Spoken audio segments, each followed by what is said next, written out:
Superman secrets revealed. This is from Rolling Stone. I believe there are notes for this story, Badger, if you would. James Gunn's Superman is proving to be a box office success, and the director is celebrating not just the numbers, but the philosophy behind the film. Gunn reiterated that he had set out to create a Superman who could be beaten, one who takes his knocks but keeps standing up, a stark contrast to the invincible, godlike portrayals of the past. Gunn emphasized that the emotional core of the movie is captured in Superman's assertion. Maybe that's the real punk rock, a line Gunn says was baked into his first draft. I do think that's the point of the film, of the movie, Gunn said, framing Kal-El's journey not as one of destiny, but personal choice rooted in kindness and self-determination. This punk rock ethos carries through to the soundtrack, notably the film's end-credit song Punk Rocker by the Teddy Bears featuring Iggy Pop, a track Gunn discovered via random Spotify recommendation. Gunn shared that director Jason Reitman, upon an early viewing of the film, immediately called it one of my favorite songs in the world, affirming its inclusion.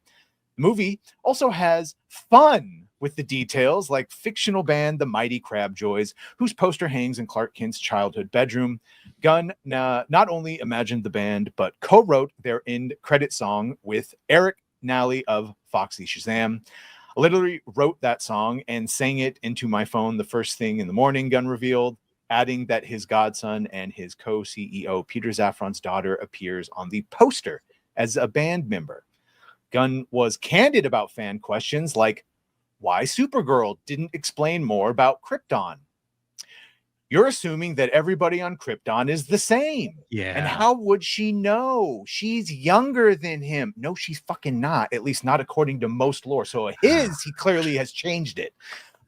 He also clarifies that the imp seen in the movie was not Mr. McSpittalick, but just a stupid basic imp. Sorry. See? It wasn't Mr. McSpittalick. It wasn't. What?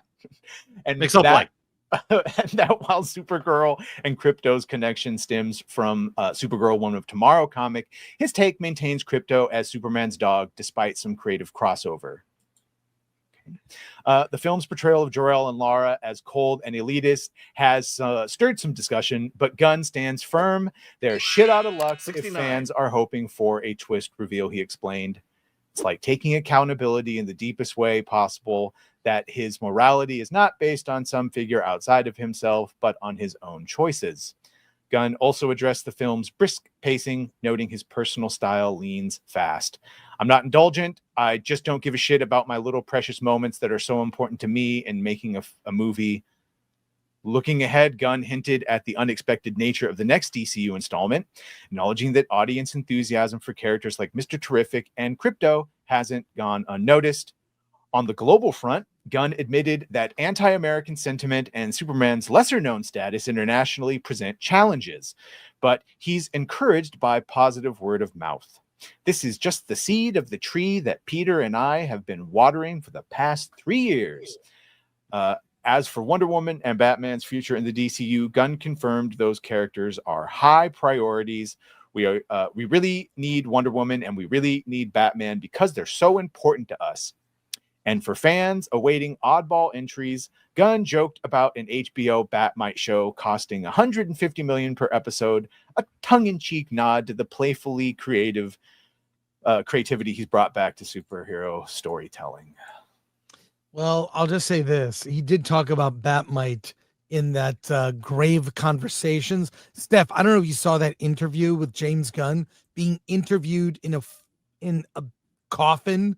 It was actually very funny. Oh, no, I didn't. It was good. He talks about Batmite and being obsessed with Batmite. Did you see the details on the Jimmy Olsen television show? I did not. A crime anthology following different DC villains hosted by, I'm assuming this is like an Elvira type thing, hosted by Jimmy Olsen. Culture Crave. Is that like, is it a cartoon? Or the actor Skylar, what's his name? I thought he was very good. I thought a lot of people did. I liked him as Jimmy Olsen, but that does sound kind of odd. Yeah, I loved this article and everything that James Gunn said about the movie because the whole time I'm watching it and then hearing everybody talking about it in my mind, I'm thinking, it's not that deep. Like what you see is what you get. He Yeah. wrote what Yeah. he wanted to write. It's not that deep, and he's just confirming, like We everything I often, wrote. because we read all the comics, we think, oh, it's this and Yeah, this we and know this that- and this Mhm. and this. Oh, Alan, we did this with WandaVision, where everyone thought Mephisto was going to show up, and then the showrunner said, Right. "Who's Mephisto?" Yeah. Yeah, it's a little. I mean, look, I just don't think we'll be talking about Superman, a year from now or what. I mean, I just don't think the movie is gonna. Not gonna age well. That's all I'll I'm say. already seeing it. I'm already starting to see people on the certain subreddits that I monitor just to get their views, like the super Yeah. gun lovers.